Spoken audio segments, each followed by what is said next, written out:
جبی پا گناہونو کی یو گناہ غیبت تے، دویم چغلی دا شیطانت، دریم دروغ دی. دروغ دون خطرناک گناہ دا چی قرآن حکیم کے اللہ پا دروغجنو لعنت ویلے دے، لعنت اللہ علی الکاذبین. او زمون علماء لکی چی کم زی قرآن و حدیثو کے لعنت ذکر راشی پا کم گناہنو دغا گناہ تا گناہ کبیرہ وی. او لعنت دا خدای دا رحمتنا لریوالی تا وی. نو معنی دا چی کم خلق دروغ جندی اللہ وی چی پدی دا ما لعنت تے، یعنی دا با زما دا رحمتنا لری وی. دمرا خطرناک شیر دروغ.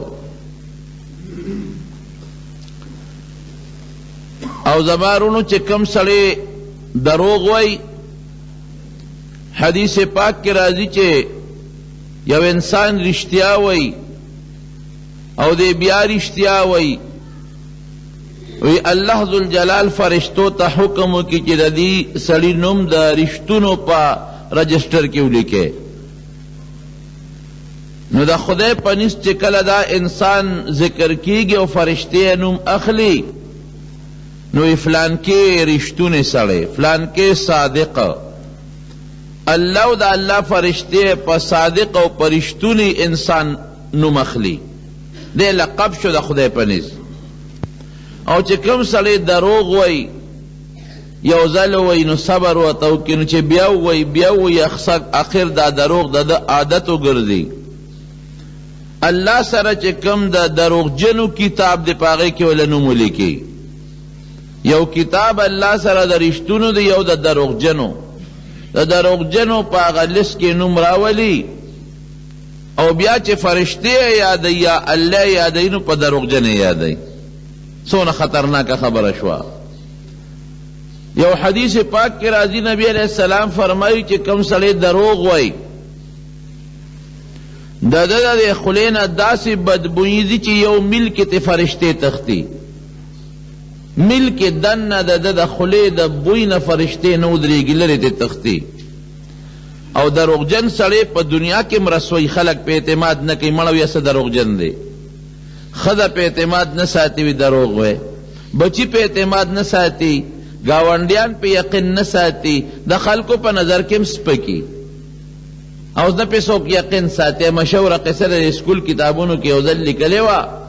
و یو سڑیو گڑ چیلے بے ساتلے، شیطان غندیو. دا باز معشوم و علک روانی شیطانی پا دیو ذہن کے پرتائی. یو ذلی چغکڑ خلقو تا، اے خلق راشے شرم اخراغ و چیلے رانو تختولا. دا کلی خلقو ڈانگونا پلاس کے و زنگل تے من ڈکڑے، شر مخصوص د خندل اسے خلق لا دوکا ورکلو خلق پازاب کړل. مطلب دا چې دا خلق میں پازاب کړو، په خلقو میں کوتا کرا واسطه یو شیطانی بو کم یو ټوکه مسخره به جوړه کم، زب مخاندم دا خلق به مخاندي. شر مخونو خلق واپس رالل، سرواز پس فرشتیا شر مخراغه او په ګډو چیلو یا ولا شورو کړه. د چغه کړه خلق شر مخراغه شابه راشه، چغی وی اے خلق شاب مدد لراشه چیلے میں برباد شوی. خلقوی ملا مزے والا دا ابل دلی دروغ نوی اسے اکڑولو. دا بیا شیطان دی دروغ وی، اقبل شیطانی که یو منگ لبیا کڑاو را کئی مزے والا اشرمخ والا پا چیلو کی خک کارگزاری اکلا. دا سے والا چیلے برابر کلی چی خوا چی آخرہ کی خلق خبر شو، چیلے والا برباد کڑے وی، گڑے والا خوڑلے وی، سی زخمی کڑے وی، بلا تاوانے والا کڑیو. وی تاسو تمات چغی والی مال رانلے، نو یا بلو دی دروغ ویلو رو منگوی گئی نن بیاو مغازی دروغ وی. دارا دروغ جن سڑی دا دنیا تاوان. دنیا کے دی پا خبر اسو کی یقین نساتی، او اخیرت کے دا اللہ پا نظم دروغ جن سڑی رسوا دے. او دا خدای پا اغا کتاب کی دی نم لکے گی چی کم کتاب دا اللہ دا دروغ جنو رجسٹر دے پاگے کی دے نم لکے گی. پا قیامت کے او پا قبر کے او پا دنیا کے با دا دروغ جن پا نم بلے لکے گی. او چی سڑی رشتیا ہوئی نو پا قبر کے او پا قیامت کے او خدا فرشتی پرشتون انسان یادئی. او خلق کم دنیا کے علکو یا سڑی رشتون دے چی سا خبر کی دی رشتیا ہوئی، دی دروغ نوئی. خلک هم صفت کوي. نو دروغ لویه ګناه ده. مونږ دروغ سره وایو. ګوره دې له وایو چې که رښتیا وایم نو زما د حاجي صاحب رانه خفه شي، دروغ به ووایم چې دی خفه نه شي، که رښتیا وایم دا ښځه به خفه شي، که رښتیا وایم بچي به خفه شي، که رښتیا وایم دا مسلمان ګاونډي به خفه شي. خرونو چې دروغ وی نو ګاونډي دې م خوشحاله که، دوست دې م خوشحاله که، رشته دار دې م خوشحاله که، څوک خفه شو؟ الله خفه شو. نو الله خفه کې او بنده خوشحاله. اقام عقل سکے سوچو کا اللہ خوشحاله کا، رزق داغه پلاس کې دی، عزت داغه پلاس کې دی، جون داغه پلاس کې دی، مرگ داغه پلاس کې دی. نو بنده خوشحاله الله خفه کې، او خيار هغه دی چې الله خوشحاله کی بنده بخپل کار کوي. بندم خوشحاله ساته، خو چې د الله او د بنده مقابله راشي بنده د خپل کار کوي، خپل رب به خوشحالوم چې الله خوشحاله شي. یاره دا بنده به خفه شي امداد به مې نه کوي، د الله امداد د ده نه ښه دی. یاره دا بنده مې بیا عزت او قدر نه کوي، د الله عزت د ده د عزت نه ښه دی. یو څو ځایونو کې خیر دی وي دروغ جایز دی ویلی شي. یو دا چې د دوو مسلمانانو په منځ کې جوړه کې ووایه پکې لږ شان دروغ، ولې که دروغ نه وی خو نوره زیاتېږي. یو له ورشي بل له ورشي، یو د یو بل وی بل د بل بد وی. نو که ته ورته داسې خبره وکړې چې اور هغه خو در پسې کنځل کول او ډېر سخت خفه دی او ډېر بد در پسې وی، دروغه به وشي چېرې به مو نه شي. دته به خامخا وی نه نه خو ستا صفت کوي، هغه خو تا په ښه یادوي، د هغه له به بیا ځې یار ورته وایه چې هغه زما دشمن دی مخالف دی، خو ستا بله صفت وکړو هغه ته ډېر خوښ یې، نو هغه هم خوشحاله شي، جوړه به راشي. نو د دو مسلمانانو په منځ کې که سړی اوړنه راوړنه کوي او دروغ پکې وي په دې نیت چې د دواړو کور پې جوړ شي، نو دې ځای کې دروغ جایز دی. نمبر 1 دویم دروغ کم ځای جایز دی؟ د جهاد په میدان کې د دشمن مخ کې وی په هغې طرف حمله کوو، ښه دې طرف نه نه تاویږو، هلکه بلا ملګري مې را روان دي او دا دونه وسله مې را روانه ده چې په دشمن ستا روغ قایم شي. یا دروغ وی او دشمن ستا دا سکیم او سازش نه خبر نشي، دا خو ته ګټه کې اسلام له مسلمان له دین له دی کم جایز دی. دریم نمبر کم دی جایز دی؟ محترم ته بی بی ته دروغ وی، خیر دی تا ته وی دا شی راوړه په وس کې دی نشته، نو څه به کې؟ تا ته وی دا پلان کې شی راله راوړه او ستا په وس کې نشته چې ولی راوړی، نو که نه راوړی خو کور دی روانېږي. بیا خو تندي له دله 20 غوټې ورکړي، تندي را پړسولي، بالښت درته اچوي، تولی به درته واچوي، اوبه به دله راوړي، تندي به یې راته بوټ نیولي، نو څه به کې؟ خیر دی ورته ووایه، دروغ ورته ویلی شي. ښځې لاړمه تا چې کومه نمونه راته جامه خولې و پیدا مې نه کړی شو، خوند یې ونه کړ، وس کې دې نشته، هغه ځای کې ګورې دام بې ځایه دروغ به نه وی. داسې ځای کې دروغ ویلی شي چې ستا وس کې نشته، یا دا ښځه در باندې زیاتی قصې پسې بار کوي، دین ترې پې تاوان رسی، دنیا ترې پې تاوان رسی، بچو ترې پې تاوان رسی، یا قوم کې رسوا کېږي یا په محله کې رسوا کېږي، ښځه وایي نه خامخا به کې. نو چې ستا دین ته تاوان دی او یا محله کې رسوا کېږي، عزت دې پې بربادېږي، خیر دې لږ دروغ ورته ووایه، کور به دین در وانېدو نه بچ شي او د رسوایۍ او د دیني نقصان نه به هم بچ پاتې شي. ګورې دې خبرې داسې مطلب نه دی چې کور به خامخا دروغ وی او تور باټینګن راله راوړه او ښه وي او پیسې هم درسره شته او ته وایې نه ما خو بازار کې وختل خو نشته هم دغه لاوڼ سره ګزاره کوه، نه داسې دروغ به نه وی، دا خو دې وس کې شته. یا هغې غریبې جامې نشته، شلېدلې جامې دي، یا یو جوړه جامې دي او واده له روانه ده او دویمه ده نه غواړي او ته وایې چېره زه خو وګرځېدم خو ښځې پیدا مې نه کړې، نه دا دروغ به نه وی، دا خو دې وس کې شته، دا خو د هغې حق دی. یو د ښځې حق دی دروغ به ورته نه وی، د ښځې ضرورت دی دروغ به ورته نه وی، د بچو د حق دی ډوډۍ جامه پکار ده دروغ به نه وی. دا ګورې مطلقه خبره نه ده، ښه مونږ یې مطلقه اخلو. دا په هغه ځای کې چې ستا د دین یا د دنیا رسوایي راځي، وس کې دي نه، دین ترې نقصان دی، شرمېږي پې، د ګناه مطالبه ډیمانډ نه کوي، یاره خیر دی ورته دروغ ووایه. دقه رنګې ښځه ده او خاوند ته داسې ډیمانډ کوي چې هغه د ښځې په وس کې نه ده، ښځه نشي پوره کولی، او یا مثلا د دین خلاف څه خبره ته غواړي، نو که ښځه هم داسې څه چل ول جوړ کړي چې ښځې ته خاوند ته دروغ ووایي، دا ولی دی دوو ته اجازت شو په بعضې اوقاتو کې همیشه نه ځکه کور پې روانېږي چې ښځې خاوند کور روان کړو خو دوه خاندانونه تباه شو منځ کې پکې بچي دي بچي تباه شو دا دریو ځایونو کې جایز د دې دریو ځایونو نه ما سوا بر دروغو نه ځان ساتئ د ربي کریم صلی الله علیه وسلم سخت حکم دی دروغ بنوي او د الله د کتاب سخته وینا ده چې څوک دروغجن دی په د الله لعنت دی خدای دې د دروغو نه وساتي نمبر 1 دویم چغلي به نه کوي چغلي خطرناک شی دی چغلی کې ګورې دروغ هم شو نمبر 1 یو دروغ شو دویم څه شو دوه مسلمانان جنګولم شو د دو مسلمانانو منځ کې فساد او فتنه پیدا کولم شو بغض هم پکې پیدا شي حسد هم پیدا شي جګړه هم پیدا شي قتل و قتال هم پکې وشي نبی کریم صلی الله علیه وسلم فرمائی لا يدخل الجنة قطات بل ځای کې راځي لا يدخل الجنة نمام چغلی خور سړی به جنت ته نه ځي اله به ځي چې په جهنم کې الله په فرشتو وډبوي او دا ګناه ته ورجي او پاک صافي کړي اله به جنت ته ځي امام غزالی رحمت الله علیه یو کتاب دی احیاء العلوم احیاء علوم الدین هغه یو واقع لیکلی ده او امام غزالی ډیر لوی عالم تیر شوی دی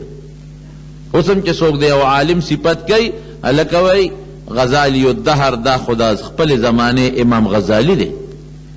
ډیر لوی عالم ډیر لوی د احادیثو د تفسیر د احکام شرعیو د فقه امام د تصوف ډیر لوی بزرگ او ډیر لوی عالم تیر شوی دی د نبی علیہ السلام په امت کې هغه خپل واقع لیکي یو سړی بازار ته لاړ یو مرۍ اغېسته دکاندار نے تپوسو که دا مرئی ډیر خشتا مزیدار او مضبوط تکړه مرئی پخوا به غلامان خرڅېدل پسو خرڅې سړی خرڅون کې نیک سړی وی بالکل په دې پیسو خرڅوم هلکه صاحب پکې شته وی ده کې یو عیب دی نور پکې سم عیب نشته د کار ښه شین تندر دی ښه تکړه دی او خشتم ښه ښکلی دی تابعدار هم دی چې کمې خبرې لېږم په یو منډه ځي بیماري هم پکې نشته د مرئی دغه عیب دی چې بیمار یا تخته را تخته کوي تختیم نه تختېدل هم پکې نشته زما پوره تابعدار دی یو عیب پکې دی هغه دا چې چغلي خور دی زما وروڼو د شریعت مسله زده کې چې یو سړی یو شی خرڅوي عیب به یې ښیي چې ده کې دا عیب دی او چې عیب یې ونه ښه ګناه وګټله بیا د عیب نه پس که هغه سړی اخیستونکي اخلي وادي اخلي که نه اخلي نه دی اخلي عیب به دی ښیي رسول الله مبارک فرمایي چې چا اخیستونکي او خرڅونکي د خپل شي عیب بیان نه که د ده د دې اخیستلو کې او په دې خرڅولو کې به الله خیر او برکت نیږدي برکت به پکې نه او که چا عیب بیان که چهره که زما دې شي کې دا عیب دی نو الله به د ده په دې شي کې خیر او برکت واچوي برکت خو لوی شی دی ګوره دا د نبی علیہ السلام مبارک حدیث بخاری شریف کی حدیث دی من کتما اغا خغشتون کی خرسون کی چه کتمان یعنی عیب پٹ کا محقت برکت بیعهما دا بیع و دا خرسولو برکت بختم شی فان بینا که عیب بیان کا و صدقا او یو بلتی رشتیا خبر اوکلا بورک لهما فی بیعهما دا دوارو پا دی غشتلو خرسولو کی با اللہ برکت پیدا کی پلست شی خرس کا عیب دیو خو پلک دی خرس کا دی لسونا با اللہ دا ترسلو ذر روپو کار برابر کی او که دروغ دیوی او عیب جن شی دی خرس کا پسل دی خرس کا لسو روپو شی دا بدن پداسی سوڑو دی که تبم پاکی پریشان او پیسے هم دن لڑیش دا خو زنویم رسول اللہ مبارک فرمائی عیب بخی گوری دا سی بنکی نن سبا خود حیرانیم په خدای یقین کوه عیب جن سیزونه د عیب نه ډک سیزونه در باندې په ګرانه خرڅوي ما بل یو ځای کې سودا کړل نن څلورمه پنځمه ورځ یو شاګرد مې دی شاګرد د حدیثو شاګرد مې دی د هغه د دوی دکانو ښې پېژندم سودا مې ته واغی چې کور ته مې ټول څخه سیزونه را کړي نو څه کوې ورسره ټول څه خدای پاک په چا اعتماد کې یاد ساته دکاندار طبقه تاسو ته خصوصا وی چې یو گاک د باندې اعتماد وکي اعتماد چې مال دا شی راکا نو بیا به د گاک چې اعتماد در باندې وکړو نو ښه شی به ورکړي که عیب جن وی دی کې دا عیب او چې گاک د باندې اعتماد وکړه نو د بازار نرخ نه ګران به قطعا نه ورکړي پته یقین اعتماد وکړه او که بیا موله ګران ورکړي نو ګناه کوي بعضې وخت کې سړی جوړه نشي کولی حیا ورځي او په دکاندار اعتماد وکړي او دکاندار وي راشه جوړه نشي کولی سټ کې ولا مضبوط ډق ورکړه چې ښې ډېرې پیسې دې وګټې او ګټه خو آرام دې وګټل بیا به دله راضي نه دا سړی اوس ماله قسم هم راکړه بیا به په هغه طرف نه ورځو څه پیدا شوه 2-3 روپۍ رانه وګټلې خو بیا نورې نه ګټي که نور کله خو مې سودا کول اوس به ترې نه کوم هسې یو مثال مې دله درکړ نو عیب به بیانې خامخا به ذکر کې رسول الله مبارک یو ځای کې بازار ګرځېده غنم خرڅېدل غنم چې وکتله لاس مبارک یې پکې ومنډه لاندې لامدو بره اوچو هلکه دا ولې وی صاحب باران پې شوی دی باران د پاسه کېږي او که لاندې کېږي باران کېده د پاسه د لاندې لمدو دا دوکه به نه کوي بلکل قطعا دا ګناه ده حلاله ګټه ته ګوره په لږ کې به ډېر خیر او برکت وي او چې حرامه دې ډېره وګټله دا به درنه په داسې لار وځي چې خفه به مې او درنه به ځیم نو هغه سړی ورته وایي چې دا غلام دا مرایي خو خرڅوم خو دی چغلي خور دا مړوي دا پوټې خبره ده خدمت تکړه وي نور خو داسې دی چې زمری دی ښه زبردست کار کوي خبره هم مني او ښه تکړه خشتار څه وایي دا پوټې خبره ده دا هېڅ عیب نه دی نقصان نه دی ډېره ښه ده ما عیب بیان کول د دې سره اخلې واخله بیا ته کور ته زمارونو هر څه برو خو عادت نه برو خوی نه بدلیږي دا یاد ساته رسول الله مبارک فرمایي اذا سمعتم بجبل زل عن مکانه که دا موردل چې غر د خپل ځای نه وړقېده فصدقوه دا خبره ومنئ خو که دا موردل چې یو سړی د خپل خوی نه واوړېد دا مه منئ غر به د ځای نه وړقي خوی انسان د خوی نه نه لقي خطه وی چې د خوی نه انسان نه لقي نو بیا د پیغمبر د راتلو مقصد څه شو دا د مولیانو او تقریرونو فایده څه شوه بیا د قرآن فایده څه شوه ځکه الله خو نبی علیه السلام فرمایي بعثت لاتمم مکارم الاخلاق زه خو دې له راغلی چې خلکو ته ښه خوی وښیم او خوی چې بدلیږي نه بیا څه فایده شوه نه خوی بدلیږي نه خو خوی نیکۍ طرف ته مایل کیدی شي حضرت عمر بهادر و بهادری پکې وه دا بهادري خوی ولا بدلولی نه شي خو صرف دونه فایده حاصله شوه چې هغه بهادري به د اسلام نه مخکې د کفر دپاره استعمالوله اوس به هغه بهادري د مسلمانۍ دپاره استعمالوي حضرت عثمان غنی سخیو نو دا سخا والا خوی ته ختم نشو د اسلام نه پس خو هغه سخا به مخکې د بوتانو دپاره استعمالوله اوس به د الله او د رسول دپاره استعمالوي نو خوی ختمیږي نه بدلیږي یعنی څه دا خوی د یو طرف نه بل طرف ته راړولی شي زموږ دا محنت د پیغمبر محنت دی چې دا خوی ولا دا جذبات به وي دا غصه به هم وي او دا سخا به هم وي او دا تیزی به هم وي خو دا به موږ داسې راړو چې د دنیا دپاره نه د الله دپاره شي د نیکۍ دپاره شي د ګناه دپاره نه شي خوی چېرته بدلېږي کور ته یې راوسته هغه چغلي خو پکې و هغه صفت خو هغه کې کار به یې ښه کوه یو ځل راغی دا یاره واقعي دا شیطان سړی چی که نه که دې په دغه کې پرېوځي که نه د ځنکدن په وخت کې پرېوځي نو دی به بیا هم شیطانت کوي زه یم دې به ځنکدن وخت کې که دله شیطان راغی دی به هغه وخت کې هم شیطاني کوي خو مونږ ته خبرې ګناه هغه ټایم سره ښځې ته ورغې د دې مالک دې ښځې ده زه خو ستا نوکر یم یو خبره درته کوم خو چې ګورې ما رسوا نه کړې وایه نه نه ستا د پیدې خبره کوم که زما نوم اخلې که نه او خبره اوټ کې نو بیا درته نه کومه نه نه وایه څنګه خاوند در باندې بله ښځه کوي ښځې ته خو چې دی ووایي خو د پنډه دې په ګولۍ دې وویشته ښځه چې دا زغمي چې بله ښځه پې وکړې نه اسانه خبره ده هر څه زغمي خو که ته ورته د قصده مې چې ښځې دویمه ښځه کوم نو ته بیا تندي ته ګوره خبرې به هم در سره نه کوي یاره ښځې او دویمه ښځه لرې که خدای مې د کوټې د دشمن نه وساتي ښځه چې ته دا زغمي وی خاوند در باندې بله ښځه کوي ته څه خبرې ما ته پته نه ده کله چې ماسخوتن ناوخته راشي او د غرمې کله نی او کله سار وختي وځي خو دا هغه بلې ښځې له ځي که قصه پیسې جوړه کړې ده خو ګورې ښځې دا مې راته وایي چې ما به نه یادې زه خو ستا خیر خو یم ګوره دې شیطان له چلم ورځي خبره دله داسې ډولۍ کې مزېداره خشته دومره یې دله خشته کې دننه شرابي لیبل پې د پاسه را پی ولګوي ته وایې دا خو پی دي دننه به کې منځ کې شرابي ښه دا ته رښتیا وایې نو زه تا ته دروغ وایم چې ستا خدمت کوم ستا غلام نوکر نه یم خو ګورې زما نوم وانلې بس نه ما له کار ونه ګورې ښځه غریبه خفه شوه او چې دا چا په چا شک پیدا شي ټول نظر یې بیا خوی غریب چې به رښتیا چې د ماسخوتن ناوخته راغی دې غریب یې وګوره که نه دا واقعي دا غلام ټیک وایي که چا د وسار وختي ګوره کنه چې دا بیټې مشو دا چې چا سره رواني هرې خبرې ته یې وله نظري هغه غریب اسې په لاره رواني دی وی ګوره کنه ما ته تیز تیز وکتل هغه اسې چې ته مټ داسې اولقي ګوره کنه ما ته مټې وی حالانکه هغه خوار ته خبر هم نه خوره دا شکونه زیاتېږي شیطان دا شکونه زیاتوي یاره دا شیطان دی لوی په الف لام ورامي دی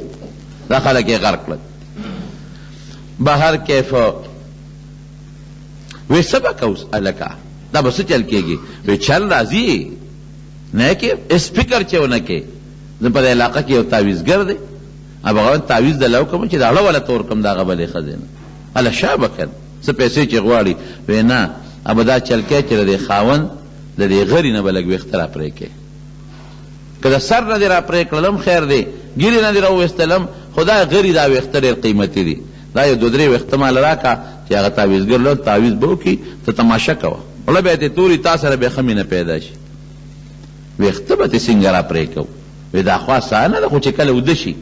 نو چې هغه به راوالي یا قینچي او معمولي خو به ځان نه خبره نه یو 2 ویښته له کرپ ورکړه او بس مال یې راکړه زه پېښه زما کار پېښه ښځه غریبه خو محتاجه ده اوس دې ته وګوره چې په ویښتو تعویز کول یاره خو مونږ هم ډېر سادهګان یو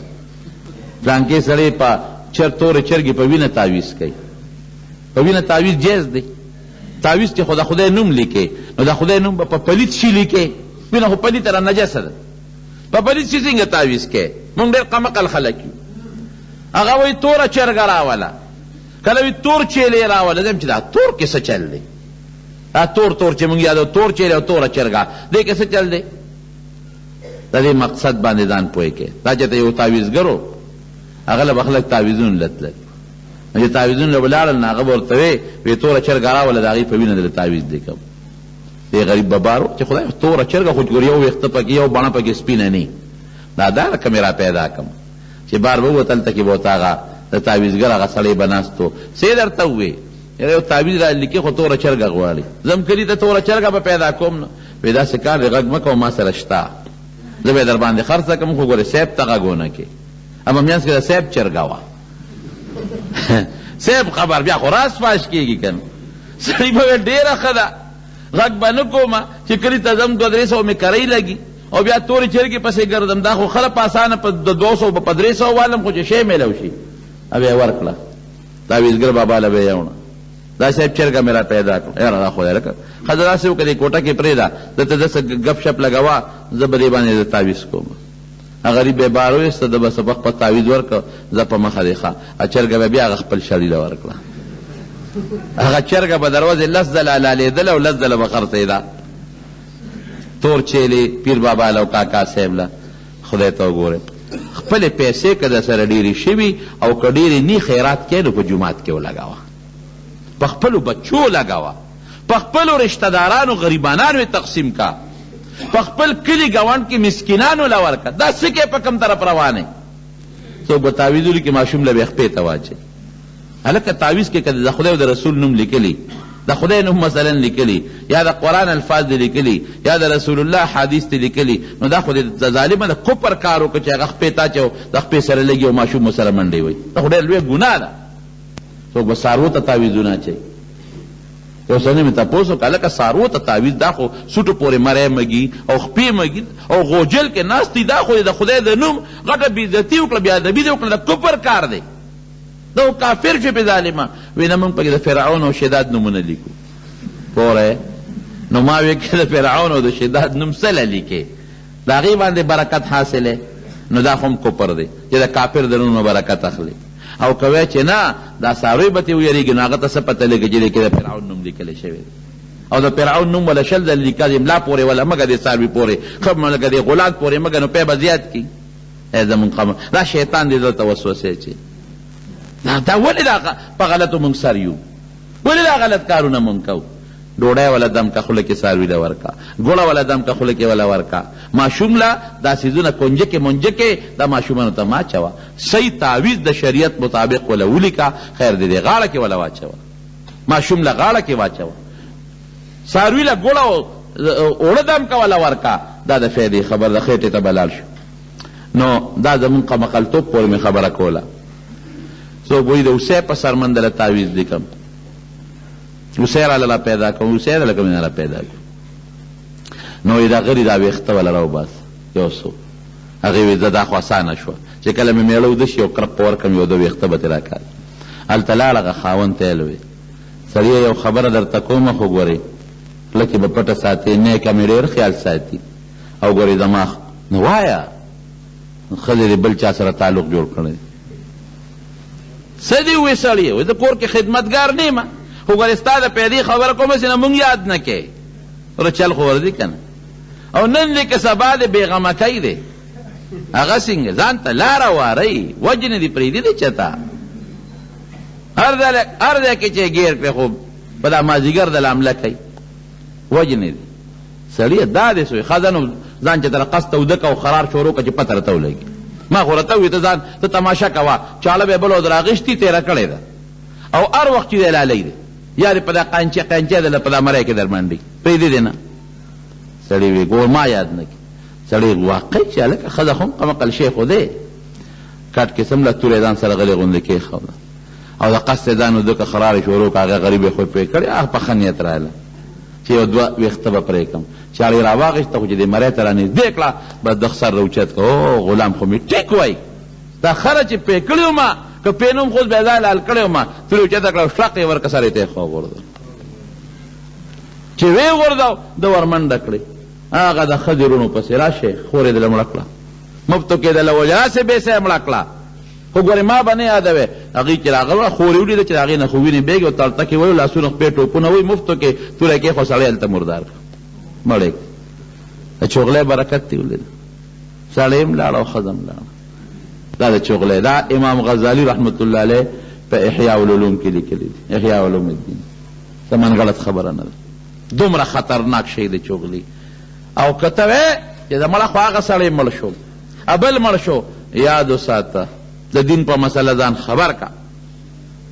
یو سړي شیطاني وکړو یو سړي دروغ ووی یو سړي چغلي وکړه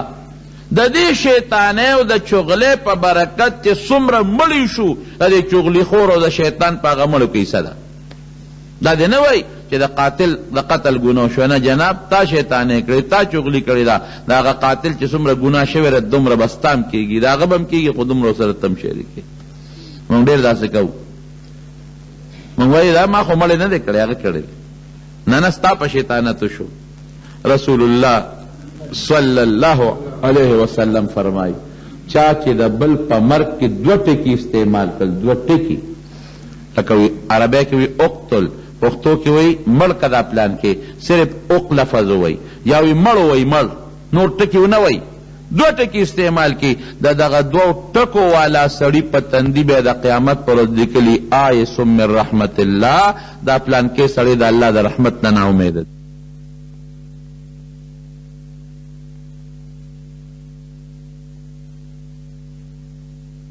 بد به نه کې نه به د مړي کې او نه به د جمدي کې زرقاني د موطا د امام مالک یو شرح ده حضرت امام مالک رحمت الله علیه یو کتاب لیکلی دی موطا دا حدیثو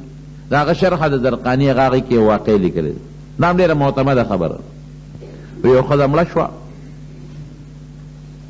او یو ښځې لمبولې یو غاسله ښځه وه بعضې خلک چې د دې مړو د دې غسل خدمت کوي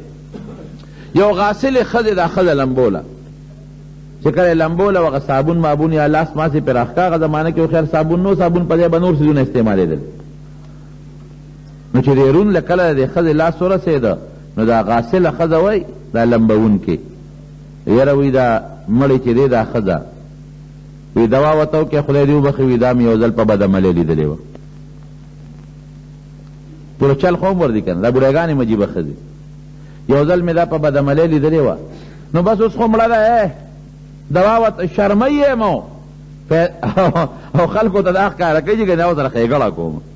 دوا ورته وکړې چې خدای پاک یې وبخښي خو ما یو ځل په بدعملۍ لیدلې وه خو چې دا ټکې وې دا لاس یې د هغه مړي د هغه مړې ښځې پتون پورې کلک ونښته دا راکاږي نه راوچتېږي داسې ونښت لکه په الپي باندې چې یو شی د شي سره یې نښتي دا زور لګوي هلته کې خلکو وی چې جنازه خو تیاره ده خلک راغلی دی شا به دا مړی راوباسئ که نه وي صبر وکړه مړي خو لا غسل نه دی شوي دا څنګه غسل دی چې نه کېږي خیر خبره پټه کم دی پاتې کېږي. د ښځې د هغه غاسلې ښځې لاس د هغې په پتون پورې نښتې دی رګون پورې جدا کېږي نه. خدای دا څه مصیبت پېښ شپه پکې تېره شو. ختمونه کوه، درودونه وایه، جراګانې خدای ته کوه. خدای دا خو د دې مړي م رسوایي ده، دغسې بېجابه پروت دی، او د دې جمدی ښځې م رسوایي ده. دا څه مصیبت شو. علما م راوله چې خدای څوک و؟ حضرت امام مالک رحمت الله علیه دغه زمانه کې جمدی و، هغه ډېر لوی بزرګ و. هغه ته چې یو دی دغه وخت کې د مدینې شریفې قاضي م و، داسې مسله پېښه ده. غریب راغی، نو د ښځې سره خبرې نه شم کولی او نه ورتلی شم. وی پرده به ولګو، د پردې نه پورې غاله صاحب څه چلو 3 ورځې مړی پروت دی. خلکو وی د مړي وارثانو مړی څښا کېږي. او ګور یاد ساتی مړی چې وشي جنازه به درکې ایساری به نه. په شریعت کې جنازه ایسارول ګناه ده، ګناه. په مړي هر قسمه حالت پېښېدی شي.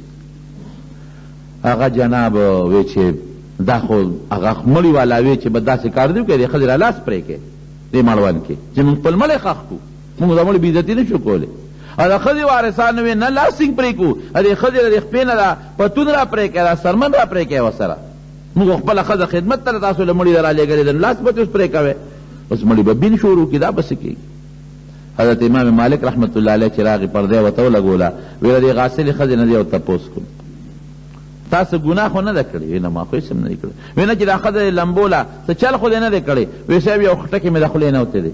څه دې ویلي دي؟ وی ما دا وویل چې یاره دا ښځې ته دوا وکړې چې خدای یې وبخي، او دا مې یو ځل په ګناه لیدې ده، په بدعملۍ، او چې دغه ټکې مې وی لاس مې ونښته. امام مالک صاحب ورته وی ښه دا تا په بدعملۍ چې لیدې را ګوان در سره شته 4؟ وی نه. دې ستا مخکې اقرار کړی چې ما دا بدعملي کړې ده؟ نه اقرار یې نه دی کړی. تا په دې عمل لیدې ده پخپله د چا مخکې؟ وی نه په دې عمل مې هم نه ده لیدې. نو تا دا خبره څنګه وکړه؟ یاره وی دا یو ځل په لاره روانه وه، منګې یې په سر و د اوبو، او د یو سړي د دروازې مخکې ودرېده. نو زما پې دا شک راغی چې ګینې دې سړي سره دروازې والا سره څه یارانه ده، د خدای نیک بخت دی. ودرېدل خو په دې م کېږي چې بنده ستړی شي، ودرېدل خو په دې م کېږي چې پکې چې ته څه ازغۍ مزغۍ مات شي، یا څه سره ډغره وخوري، یا چا ملګري ته ولاړئ. نو صرف په ودرېدو دې دونه تهمت په دا مړي ولګاو او شرموله دې رسوا کوله دې. تا ته دې اقرار نه دی کړی، په دې ګناه دې لیدلې نه ده، 4 ګواهان د سره نشته، او تهمت دې په مړي ولګاو. وی به دقه ټکې مې وویو، دقسې په ګناه مې نه ده لیدلې، خو دغسې مې لیدې وه. وی داسې کار دی چې اوس به تا له 80 دورې درکوو، تا حد قذف در باندې جاری کوم. والذین یرمون المحصنات المؤمنات، څنګه دې ورپسې چې په پاکو ښځو باندې الزام ولګئ، او بیا ثم لم یأتوا ب4 شهداء فجلدوهم 80 جلدة. 4 ګواهان چې اوسنی 80 دورې وله ورکړي،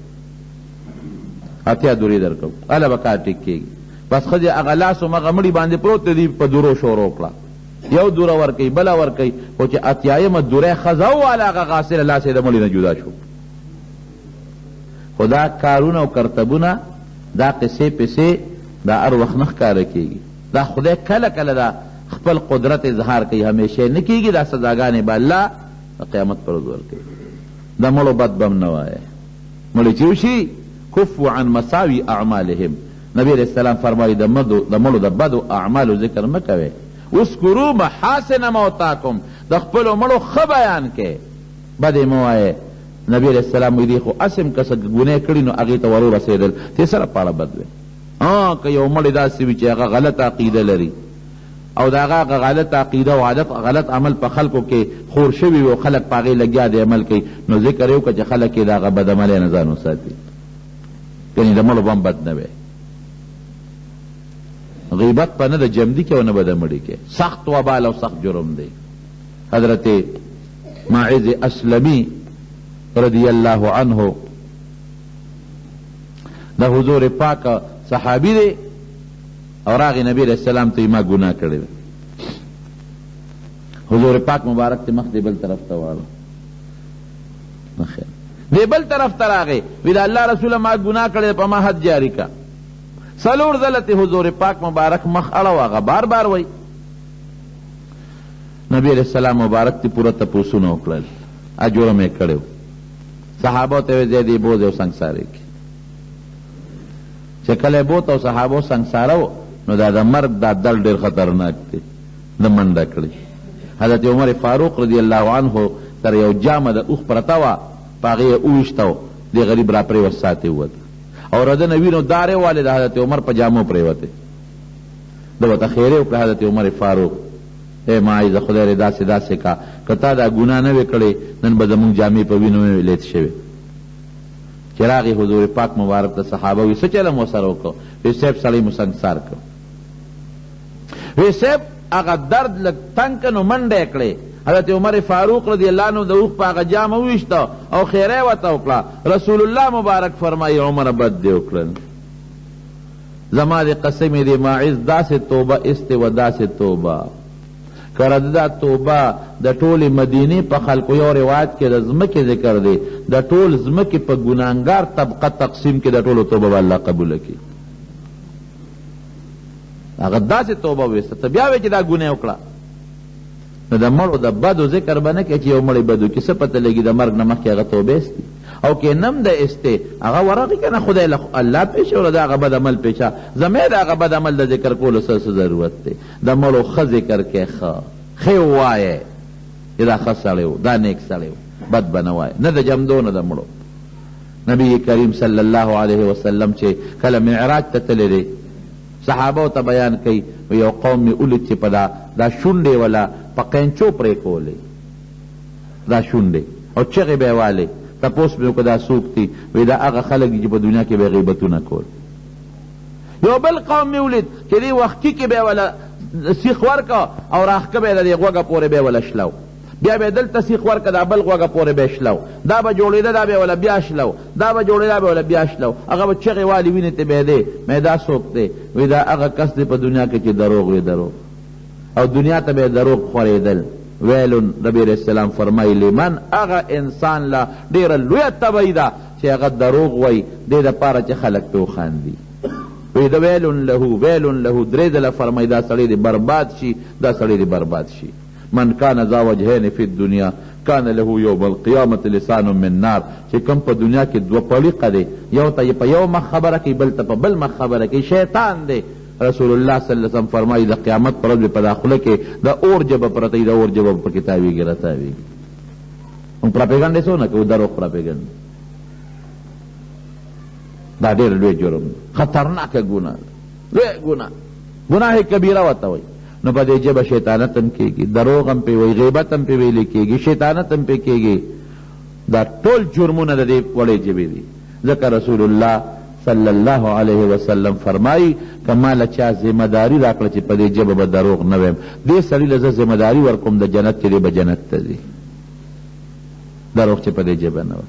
یو نیک انسان دی، په یو مجلس کې ناست وم، نو یو مجلس کې غیبت کېده، وایي دې پاڅېدم، وایي لږ ساعت پس بیا رالم، چا سره مې کار و، وایي چې رالم هغه غیبت همغسې شروع و، وایي ما هسې واورېده خو توجه مې نه ورکوله. چې وده شم خوب مې لیده، په خوب کې یو سړی را لګیا دی او څخه د خنزیر غوښه د مرداره چینګي پې لګیا دي، د هغه خنزیر د هغه مردارې غوښې ننوړی راغلي او ما له یې راکوي چې دا خو نه خورم، ستا پلار به یم خوري، په زور یې زما په داخلو کې را منډي، او ما له الټی راځي چې دا خو څخه بین کوي، د خنزیر هم ده او چینګي پې لګیا دي، دا ولې راکوې؟ یو ستل ته مسلمان غوښه خوړه هغه خیر دی او دا نه خوري. ایحب احدکم ان یأکل لحم اخیه میته، قرآن کې الله وایي غیبت داسې دی د مسلمان غوښې خوړل دي. وی په زور یې راکوله، الټی مې وکړې په هغه خوب کې چې راویښ شوما، دا بزرګ وایي قسم په خدای چې 13 ورځې مې د خولې را هغه څخه بوی ته، او د کشف خاوندانو پې پوهېدل، زمونږ د خولې نه هم دغه بوی ځي، خو مونږ د کشف خاوندانو یو پوهېږو پې نه، هغوی به پوهېدل، مونږ نه پوهېږو، مونږ ته پته نه لګي. دروغ دې نه ځان ساتئ، ستاسو پکې خیر دی. غیبت دې نه ځان ساتئ، چغلي شیطانت دې نه ځان ساتئ، دا ژبې ګناهونه دي. دې ژبه کې د یو حدیث کې دا هم راځي چې دا خلک به د ژبو کې به له سیخ ورکړي او د قیامت پر ورځ دې ناویزان دي. الله اکبر، خدای هم ساتئ. اسان ژبه له معمولي غوندې ستن وروړه چې درد ته ټینګ شي، څومره خطرناکه خبره ده. دې په دې تصویر راواله الله ولې نه یادوي؟ لا اله الا الله، الله الله، درود شریف پې ووایه، لا حول ولا قوة الا بالله پې ووایه. څه پې ځان له دې ژبه ستړې کړه چې د چا غیبت دی وکړو هغه ته څه نقصان ورسوي سم نه. دا به تاسو له ناصر خان اسلامي کیسټ هاوس بیرون کچهری گیٹ اشرف روڈ سرای فقیر خان پیښور ښار کې د ناصر خان فرار صاحب ملاویږي. نبی کریم صلی الله علیه وسلم فرمایي چې کله سحر شي دا ټول اندامونه جبې له قسمونه ورکوي. وی ای جبې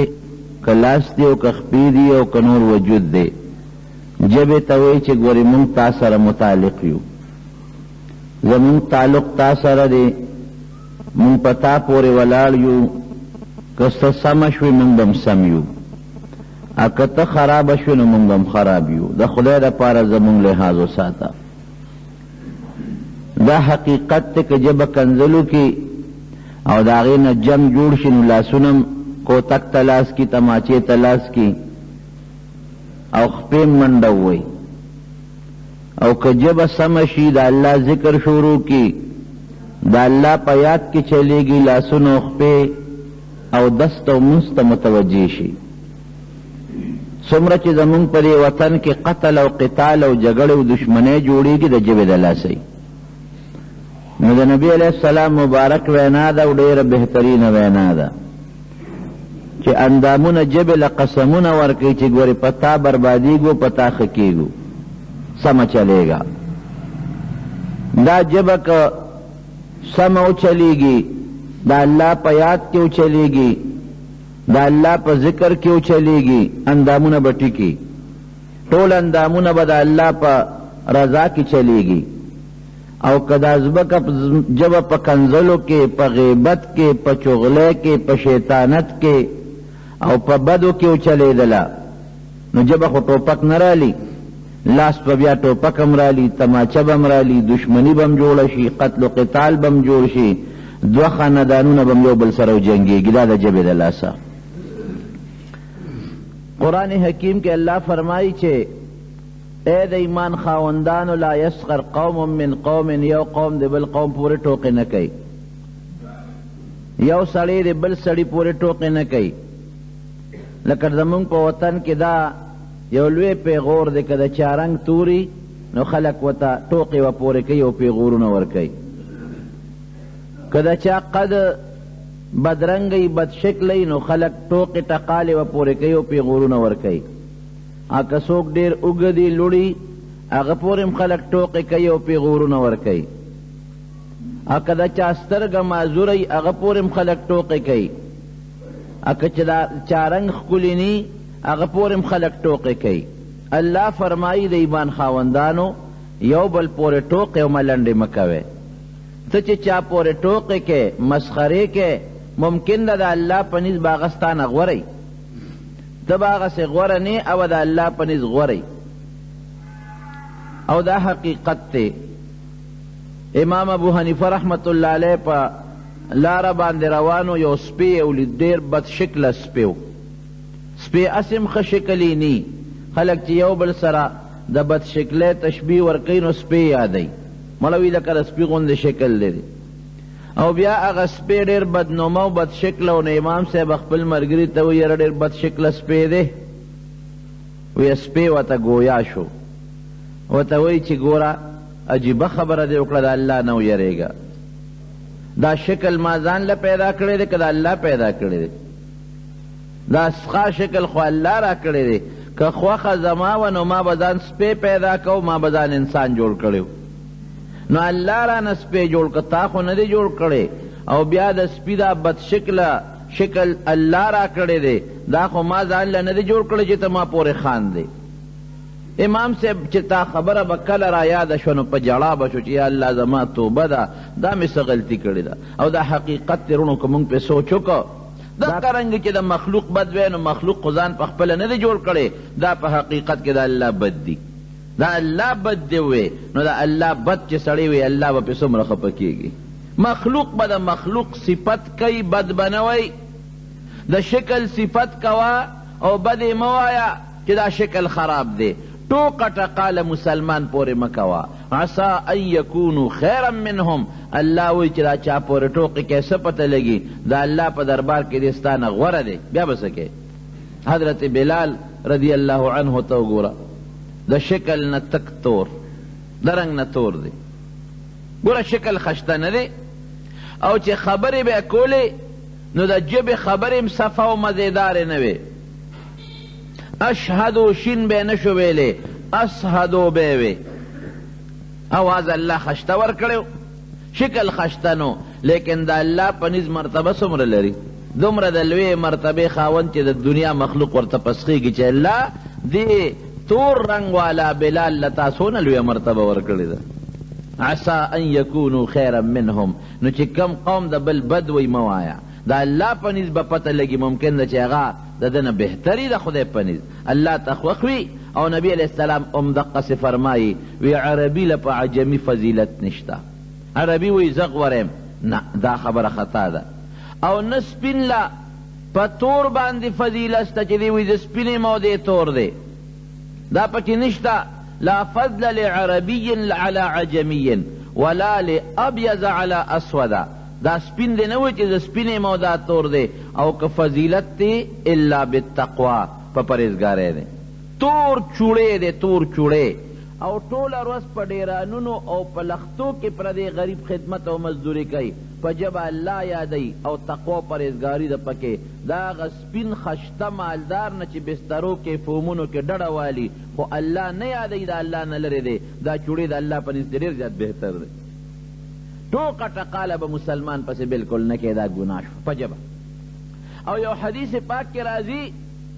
چې یو سړی بل مسلمان ته پیغور کوي دا گوری زما خبر نه ده حضور پاک مبارک خبر ده یو سړی بل مسلمان له پیغور ورکی وی الله به دې اله وجني چې د چا له پیغور په کومه ګناه ورکړی دی حق ده کې الله پیدا کی په کوم صفت ورکړی دی لکه هغه له پیغور ورکه مړه ته خدا شي مړه ته خدا شي ته خدا شي نو ته به اله مرې چې تا کې الله حق شي پیدا کی دا نبی علیہ السلام فرمایي دا بدل ده نه الله والی که یو سړی کی گناهی ورشه وقت کې پټ ورته وا چې وروره دا ګناه مه کوه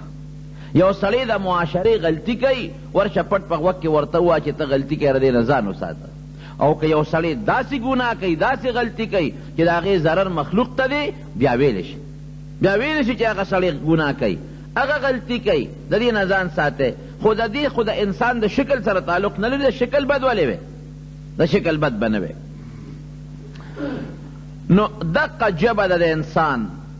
که دا په ښه کې چلیږي ټول اندامونه به په ښه کې چلیږي او که دا جبه لږم په بدو کې وچلیدله اندامونه یې تباه و برباد کړل مخلوق خدا ځان تباه و برباد کړ په دروغه قسمونه نبی کریم صلی الله علیه وسلم فرمایي زه درته نه وایم په بخاري شریف کې حدیث دی چې په خپله سودا قسم به نه خورئ ګورئ یاد وساتئ قطن به نه خورئ سودا خرڅولو کې قسمونه به نه خورئ د الله نوم دی چې 5 روپۍ پې وګټئ دا الله نوم دې دپاره چې ته په قسمونه وخورې قطعا به نه خورې په دروغه قسم دا الله نوم به د پیسې دپاره نه استعمالوې ولې فرمایي وي سودا به دې خرڅه کړي خو برکت به ختم کړي څوک وایي رسول الله مبارک فرمایي قسمونه سودا به دې خرڅوي مسلمان به دوکه کې ابر باندې دوکه شي خو ممحق للبرکت سودا پیسو کې چې د کم برکت دی به پکې نه دا پیسې به وي برکت په پکې نه په بیماری به لاړ شي په مقدمه به لاړ شي په هسپتال به لاړ شي بله سوله به جوړه شي بله سوله به جوړه شي بله سوله به جوړه شي هېڅ برکت به پکې نه ځکه نبی کریم صلی الله علیه وسلم فرمایي هل یکب الناس علی مناخرهم الا حصائد السنتهم نبی علیہ السلام فرمایي وی جهنم ته به ډېر خلک پسه ځي د ژبې پلو بعضې سړی په لور باندې لو کوي غنم جوار پی پریوزی او باید سړی په جبه لو کوي په جبه د پردي عزت لو کوي د پردي حیا لو پی کوي کنزل پی کوي د دې جبې په لو چې په دې جبه د انسان عزت لو کو لوټ څه کړه دې په وجه به جهنم ته دی نبی علیہ السلام فرمایي پړ مخې به جهنم کې پروت دی پړ مخې به پروت دی د جبې ګناه خطرناکه ګناه ده کنزل پی کوي دا ګناه کبیره ده کنزل د مور کنزل حضرت ابو ذر رضی اللہ عنہ فرمائی گورا دا پیغمبر علیہ السلام دیر زیاد نزدې صحابی دی دیر قریبی او دیر پیغمبر علیہ السلام تا گران دی لیکن یو ځل یو سړي ته شرم د مور کنزل وکړل نبی علیہ السلام ورته غصه شو انک امرؤ فیک جاهلیه اے ابو ذر تا کې اوسم جاهلیت شته د اسلام نه مخکې چې دی دا دې څه وکړل کنزر اعیرته بامه، د مور پیغور دی ورکه، د مور کنزل دی ورته وکړل، دا دې کومه غلط کار وکړو. نن سبا خلک د مور کنزل کوي که نه؟ او دا کنزل خو هغه د غصې هم ګناه ده، هم ناجایز دي، ګناه کبیره ده. خو بعضې سړي ځان شرمولي، په ټوقه کې یو بل ته ښځه او مور یادوي. دا لا بیله ځان په زور شرموي، ټوقه خاندي به ستا ښځه داسې. هلکه ته ټوقه کې ښځه ولې په سړي کنځي؟ ته روغ یې که لیونی؟ ستا عقل او دماغ شته؟ وایي د پلان کې زویه، وایي د پلان کې زویه، په ټوقه کې امور ته وایي د پلان کې زویه، وایي د پلان کې زویه. مور بې ځایه په ټوقه او په خندا کې یو بل سره یادول او یو بل ته د ښځې کنزول کول، د ټوقې او د خندا نه یو بل ته خاندي او دې سوچ کوي چې به دې زه ښه ښکارم. نو معاشره کې هم پې بدې ښکاري او فرشتې دلې لیکي چې دا دې څه کنزل وکړل. ګناه کبیره ده، لویه ګناه ده. نو کنزل ګناه ده، بل ته پیغور او شرم ورچول ګناه ده، د بل د شکل بد او سپکه ویل ګناه ده. دو مسلمانانو منځ کې اوړل راوړل دا شیطانت تی ګناه ده. نبی کریم صلی اللہ علیہ وسلم فرمائی من کان ذا وجہین فی الدنیا کان له یوم القیامت لسان من نار. چې څوک په دنیا کې دو پړی کوي، یو ته یو سوی په دا جبه، بل ته بل سوی، د قیامت په ورځ به رده په دا خوله کې د اور جبه تاویږي راتاویږي. دا د غوښې جبه به نه، دا اور جبه به. مولانا عبدالحی صاحب رحمه الله لیکلی دي، وایي چې کم وخت کې په دې ورکوټ رساله د نفع المفتی والسائل، وایي چې کم وخت کې الله دا شیطان را ذلیله که که نه او دنیا ته یې راولېږه، نو وایي دې نیغ راغی دریاب ته، په دریاب را کوشو. نو دریاب کې کب ته وایي مې نه دی کب، ورته وی مبارکم شه. ولې؟ وی الله یو شی پیدا کړی دی، یو انسان دنیا ته را روان دی، را کوزیږي او هغه به ستاسو ښکار کوي، خوري به هم زر به ختم شي. کب چې دا خبره واورېده نو هغه منډه کړې بل ملګري ته الوی، وی دغسې ما ته خو یو کاکا دا خبره وکړله چې یو انسان پیدا دی، د هغه بچي به کېږي، هغه به زمونږ ښکار کوي، مونږ به خورو. نو مولانا عبدالحی صاحب وی الله د کب نه جبه واغېسته، د کب جبه نشته، په دې وجه ته جبه واغېسته چې لومبې شیطاني خوا خبیث وکړو، دویم تا منډه واله په مخه دې بل ته الوی. دونه خطرناک شی دی. او نبی کریم صلی اللہ علیہ وسلم فرمائی حدیث پاک کے راضی چې چا د یو انسان په مرګ کې دوه ټکي استعمال کړل، لکه عربی کې څوک چاته وي دا سړی مړ کا، نو یې اقتله، پلان کې سړی مړ کا، نو یو اقتل په دې الف او قاف استعمال کې اوق،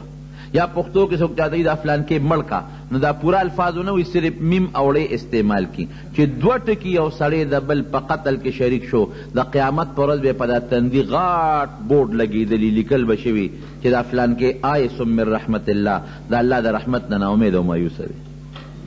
ژبه دونه خطرناک شی دی. نو خدای دې موږ د ژبې د ګناه نه وساتي. او زه یو لنډ مثال در کوم کن، سړی چې ټول عمر کفر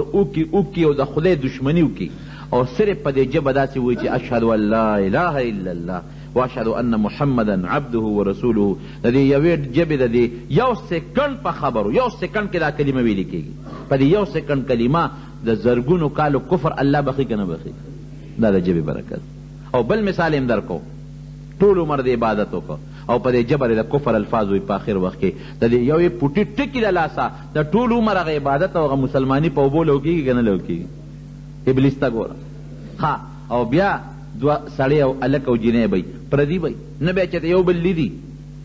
یو بل نه پرده به هم کوي، په زندګۍ کې یو بل نه دی لیدلی، یو بل نه بالکل پرده کوي. په لاره ځي جینۍ چې الک ته ګوري مخ ته اخواړی او الک بس جینۍ نه مخ اخواړی، خو چې په دې ژبه یو دوه ټکي وویلي چې تا قبوله کړې وه او قبوله کړې ده او پلانکي در کړې وه در دې کړه، دا دوه ټکي ویلی شي. هغه الک او جینۍ چې هغه پردي د یو بل نه حیا کوله او پرده کوله، هغه څومره نږدې خپل شو، هر څه ختم په دې یو ټکي باندې. او هغه ښځه خاوند چې حیا شریکه ده، عزت شریک دی او یو بل سره داسې دي چې دومره نږدې تعلق په مخ د ځمکه د بل چا یو بل سره نی کم چې د ښځې او د خاوند دي، خو چې په دې ژبه یو رکوټې غوندې د طلاق لفظ وایي، هغه الک او جینۍ د یو بل نه پردي شي که پردي نه شي، هغه ښځه لړه شي بل میړه بیا وکړي، بل چا سره نیکه وکړي. دا د ژبې برکت دی. نو ځکه نبی کریم صلی الله علیه وسلم فرمایي چې سحر وختي ټول اندامونه ژبې له قسمونه ورکوي چې ای ژبې ګورې موږ ستا تابع یو، نو تا پسې یو،